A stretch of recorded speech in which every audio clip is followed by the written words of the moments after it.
আজকের ব্লগটা এখান থেকে স্টার্ট করছি, চলো দেখতে থাকো, সাথে থাকো। এখানে মাংসগুলো ভালো করে পরিষ্কার করে দিচ্ছে, ভালো করে একটু বেছে না নিলে ঠিক ভালো লাগে না, এর জন্য মা ভালো করে বেছে দিচ্ছে।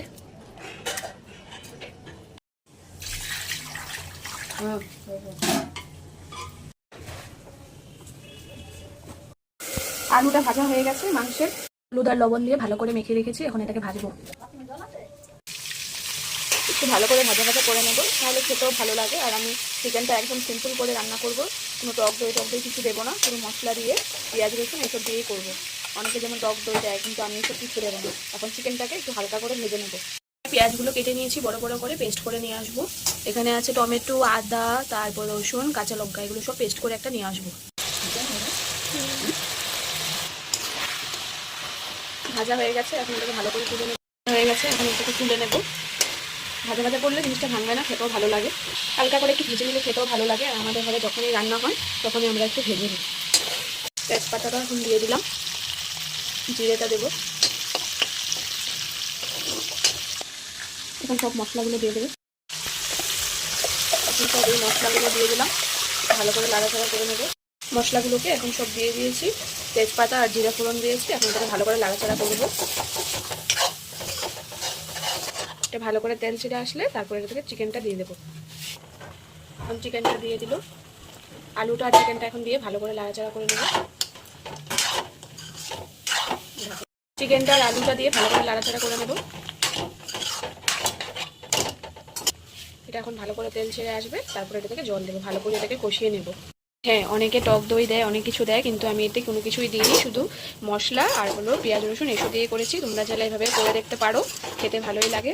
ভালো করে ঢেকে দেবো, তারপর কিছুক্ষণ পরে এসে নাড়াচাড়া করবো। এই যে ঢাকনাটা উঠিয়ে দিলাম, এই যে দেখো কি সুন্দর কষানো হয়ে গেছে। আমি এটাকে ভালো করে নাড়াচাড়া করে দেবো।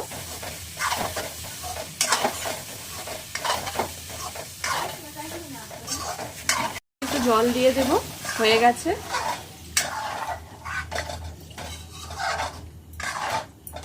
ভালো করে আশপাশে লেগে আছে, ওটাকে ভালো করে কাচিয়ে দেবো। ফুটবে, ফুটে যাবে, তারপরে একটা গরম মশলা দেবো, দিয়ে তারপরে নামিয়ে দেবো। আর হ্যাঁ, যদি আমার রেসিপিটি ভালো লাগে তাহলে লাইক এন্ড সাবস্ক্রাইব করে দিও।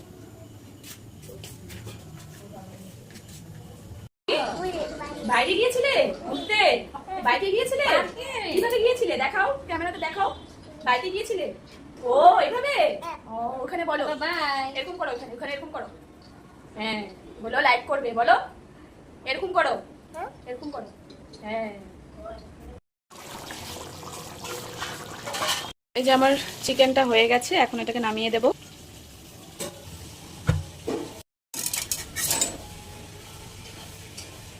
হ্যাঁ, অফ ক্যামেরাতে আমি গরম মশলাটা দিয়ে দিয়েছি, সেটা আমি তুলতে পারিনি। বাইরে আসার কারণ হলো আদ্রিকে ঘুম পাড়িয়েছি, ও যদি একটু কিছু শব্দ পায় তাহলে উঠে পড়ে, এর জন্য বাইরে আসতে হলো আমাকে। আর তোমরা তো দেখলেই সারাদিন আমি কি করলাম। সারাদিন বলতে গেলে সকাল থেকে স্টার্ট করতে পারিনি ব্লগটা, তার মানে ও তো ছোটো এখন, ওকে নিয়ে মানে ফোন ধরে করাটা খুবই মানে কষ্ট। তো যতটুকু পারি আমি ততটুকু মানে করি আর কি, যাতে তোমাদেরকে আমি দেখাতে পারি। তো এর জন্য মানে এখন বাইরে আসলাম। আর দুপুরে খাওয়া দাওয়া হয়ে গেছে, এখন আদ্রিকেও ঘুমিয়ে আছে, এখন ঠিক বাজে 4:30 বিকাল। আর যদি আমার ব্লগটা ভালো লাগে তাহলে লাইক অ্যান্ড সাবস্ক্রাইব করে দিও।